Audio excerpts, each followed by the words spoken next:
বন্ধুসকল, আজি আমি আপোনালোকক লৈ যাম উত্তৰ ইউৰোপত অৱস্থিত অতি ধুনীয়া দেশ ছুইডেনলৈ। ইয়াক ৰিপাব্লিক অফ ছুইডেন বুলিও কোৱা হয়। ইয়াৰ পশ্চিমে নৰৱে, উত্তৰ পূবে ফিনলেণ্ড আৰু দক্ষিণ পূবে বাল্টিক সাগৰ আৰু বটনিয়া উপসাগৰ আছে। আপুনি হয়তো নাজানে, কিন্তু ইউৰোপৰ যিকোনো দেশতকৈ ছুইডেনত সৰ্বাধিক অৰণ্য আছে। ছুইডেনৰ প্ৰায় ৬৯% অঞ্চল বনাঞ্চলেৰে আবৃত, আনহাতে মাত্ৰ ৭% অঞ্চলহে খেতিৰ বাবে ব্যৱহাৰ কৰা হয়। আপুনি ছুইডেনক দ্বীপৰ দেশ বুলিও ক'ব পাৰে। ইয়াৰ দ্বীপ বিশ্বৰ ভিতৰতে সৰ্বাধিক। ইয়াত প্ৰায় ২,৭০,০০০টা দ্বীপ আছে, কিন্তু ইয়াৰে মাত্ৰ ৯৮৪টা দ্বীপতহে লোক বসবাস কৰে। তেন্তে আহক ছুইডেনৰ বিষয়ে আৰু কিছুমান আচৰিত তথ্য জানিবলৈ চেষ্টা কৰোঁ। আকাৰৰ ফালৰ পৰা ছুইডেনক ইউৰোপৰ ৫ম বৃহত্তম দেশ আৰু বিশ্বৰ ৫৬ সংখ্যক বৃহত্তম দেশ বুলি গণ্য কৰা হয়। ইয়াৰ আয়তন ৪,২৯,৫০০ বৰ্গ কিলোমিটাৰ। একে সময়তে দেশৰ জনসংখ্যা প্ৰায় ১,৬০,০০,০০০, য'ত ৮৮% লোক চহৰত আৰু ১২% লোক গাঁৱত বাস কৰে। ছুইডেনৰ জনসংখ্যাৰ ঘনত্ব প্ৰতি বৰ্গ কিলোমিটাৰত মাত্ৰ ২০ জন। লিংগ অনুপাতৰ কথা ক'বলৈ গ'লে ইয়াত প্ৰতি ১০০ গৰাকী মহিলাৰ বিপৰীতে ১০১ জন পুৰুষ পোৱা যায়। দেশৰ ডায়েলিং কোড হৈছে +46 আৰু ইয়াৰ মানুহে সোঁফালে গাড়ী চলায়। ছুইডেনৰ মুদ্ৰাক ছুইডিছ ক্ৰনা বুলি কোৱা হয়। ভাৰতত এটা ছুইডিছ ক্ৰনা প্ৰায় ৭ টকাৰ সমতুল্য।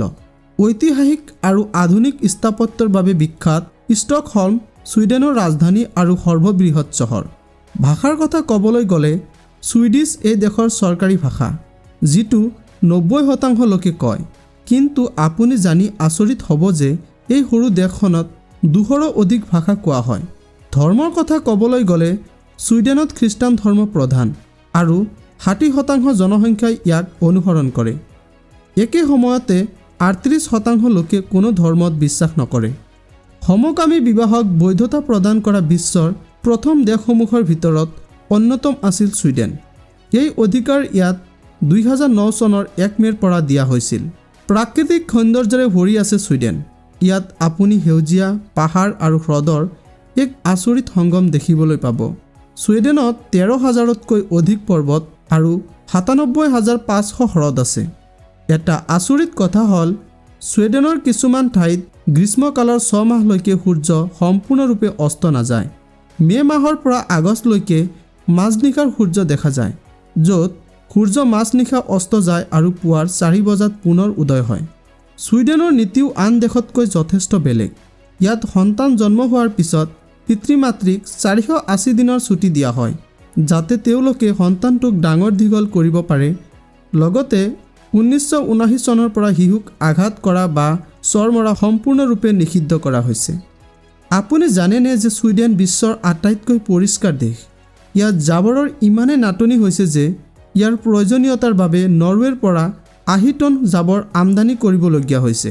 ছুইডেনে আৱৰ্জনাবোৰৰ পৰা আধাতকৈ অধিক বিদ্যুৎ উৎপাদন কৰে। ছুইডেনৰ মহিলাসকল নিজৰ সৌন্দৰ্য আৰু ফিটনেছৰ বাবে বিশ্বজুৰি পৰিচিত। তাৰ মহিলাসকলে প্ৰাকৃতিক সৌন্দৰ্য পচন্দ কৰে আৰু মেকআপ অতি কম ব্যৱহাৰ কৰে। ছুইডেনত বৰফৰ পৰা নিৰ্মিত এখন হোটেল আছে, যিটো প্ৰতি শীতকালত পুনৰ নিৰ্মাণ কৰা হয়। পৰ্যটকৰ বাবে ই এক আচৰিত গন্তব্য স্থান।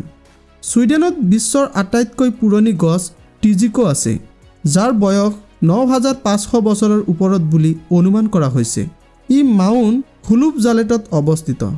ছুইডেনে স্থানীয় আৰু ইউৰোপীয় ইউনিয়নৰ ছাত্ৰ-ছাত্ৰী উভয়ৰ বাবে বিনামূলীয়া বিশ্ববিদ্যালয় শিক্ষা প্ৰদান কৰে। ইয়াৰ অন্যতম প্ৰগতিশীল শিক্ষা ব্যৱস্থাৰ বাবে ই জনাজাত।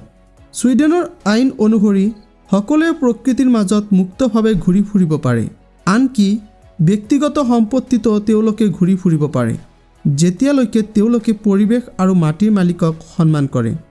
গতিকে বন্ধুসকল, আজিৰ ভিডিঅ'টো চাই কেনেকুৱা পালে? যদি ভাল লাগিছে তেন্তে চেনেলটো লাইক, শ্বেয়াৰ আৰু ছাবস্ক্ৰাইব কৰিবলৈ নাপাহৰিব, কাৰণ আমাৰ চেনেলটো হৈছে নতুন আৰু আপোনালোকৰ ছাপোৰ্টে আমাৰ চেনেলটোক আগুৱাই লৈ যোৱাত যথেষ্ট সহায় কৰিব।